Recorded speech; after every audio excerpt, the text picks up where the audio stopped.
Recognized.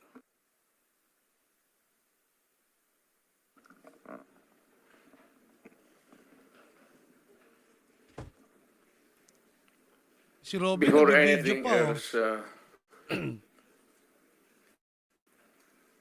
Senator, I'd like to thank the committee for inviting me. Para once and for all, malaman natin ang totoo. Ayan na. So, I would like to request sa inyo na huwag ninyo akong ituring president or kaibigan. Treat me as a witness and tignan natin kung lalabas yung totoo. So, with your permission, at maraming salamat po sa inyong lahat for inviting me. I'd like to start my mandate as President of the Republic was to protect the country and the Filipino people. Do not question my policies because I offer no apologies, no excuses. I did what I had to do. And whether you believe it or not, I did it for my country. The war on illegal drugs is not about killing people. It is about protecting the innocent and the defenseless. The war on drugs is about the eradication of illegal substances such as shabu, cocaine, heroin, marijuana, party drugs, and the like, as a menace which ruins people, families, communities, and relationships, and tears apart the social fabric which binds society together in peace, harmony, and brotherhood. It is not unlike slogans which serves as calls for a better future, such as the war on waste, war on corruption, and war against climate change. I have always viewed people addicted to illegal drugs as victims and patients requiring medical help and not as criminals. That is why when the war on drugs slogan came into being,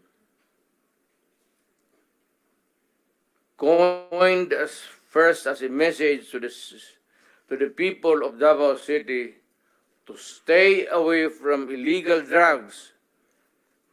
But at the same time, I had a drug rehabilitation facility constructed in Davao City, a city government expense, manned by Davao City government doctors, psychiatrists, nurses, and health workers, among others, to look after the complete rehabilitation of those addicted to illegal drugs.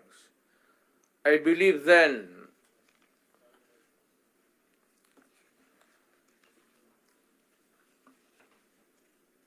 and I still believe now that rehabilitation and not fear of death or incarceration to be the key to the return of the addicted individuals back to the mainstream of a just and forgiving society.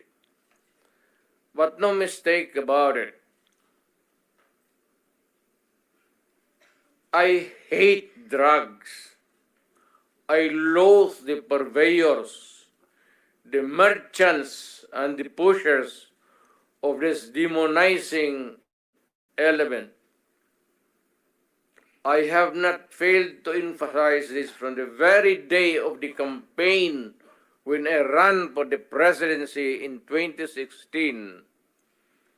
This was my covenant with the Filipinos who believed in me. And to this day, must still agree with what in government have achieved. It is unfortunate that drug-related crimes are on the rise again. Every day you can read about children being raped, people getting killed and robbed. And just recently, a drug den was raided within the Malacanang complex. This clearly manifests that the purveyors of this menace are back in business.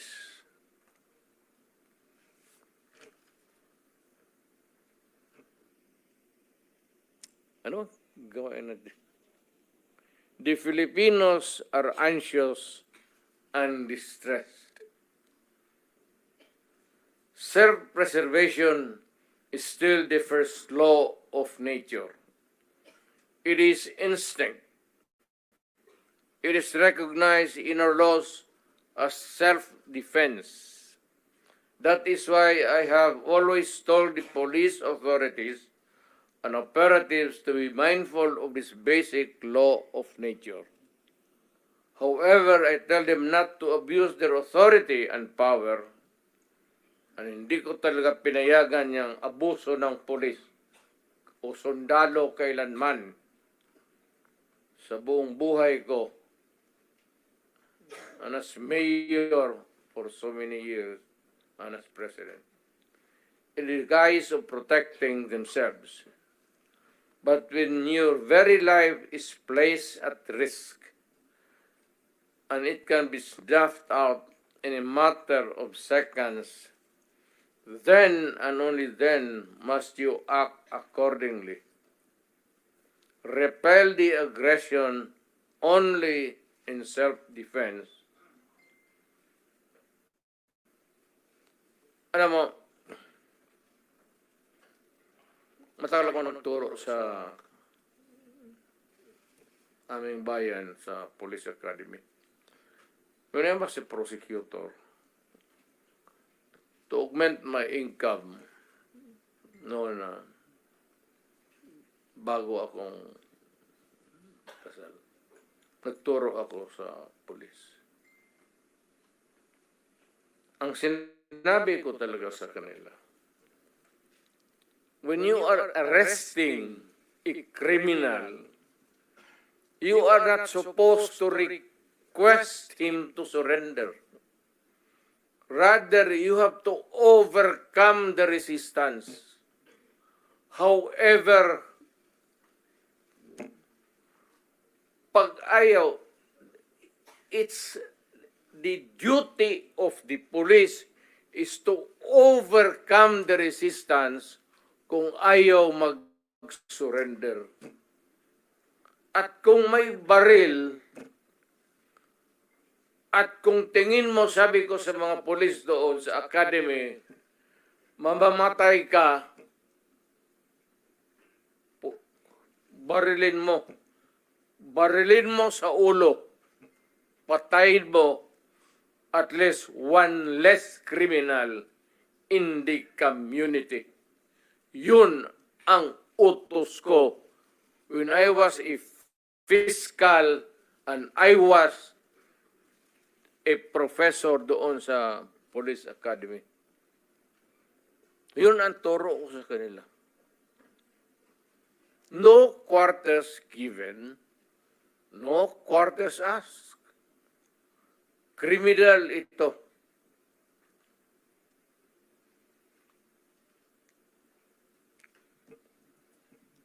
Repel the aggression only in self-defense. Do not make orphans of your children and widows of your wives. I don't want that in my conscience as mayor and president. Hindi ko mabigat yan sa konsensya ko. I have warned, but before that, my job as president was never easy, and it was not meant to be. I have tried to do the best I can to address the problem of illegal drugs firmly and without compromise. For all of its successes and shortcomings, I alone take full legal responsibility sa lahat na nagawa ng mga pulis pursuant to my order. Ako ang managot. At ako ang makulong. Huwag yung pulis na sumunod sa order ko. Kawawa naman, nagtatrabaho lang. Yun ang gusto kong sabihin sa Pilipino at mabutit niyaya ninyo ako dito. Once and for all, yan ang gusto kong sabihin sa tao.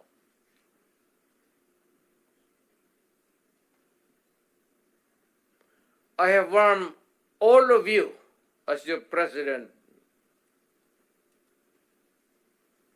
Then, and as a private citizen now, drugs will destroy the Filipino. It will destroy my country. And I will never allow it. Baski ako empleyado sa gobyerno o private citizen, I will do what is necessary to protect my country, my community, at yung mga anak natin. This is a matter of principle. At papagkamatayan ko yan. Maraming salamat. I'm ready to answer your question. Thank you, Mr. President. But now I think it's better to hear victim families. Tangina, Then we'll open kinilabutan the ako floor dun for questioning and Ay, discussion. Mami Bebs. So, among Good the morning, victim good morning, families Mami Bebs. present Kinilabutan ako dun, today, grabe. Ay,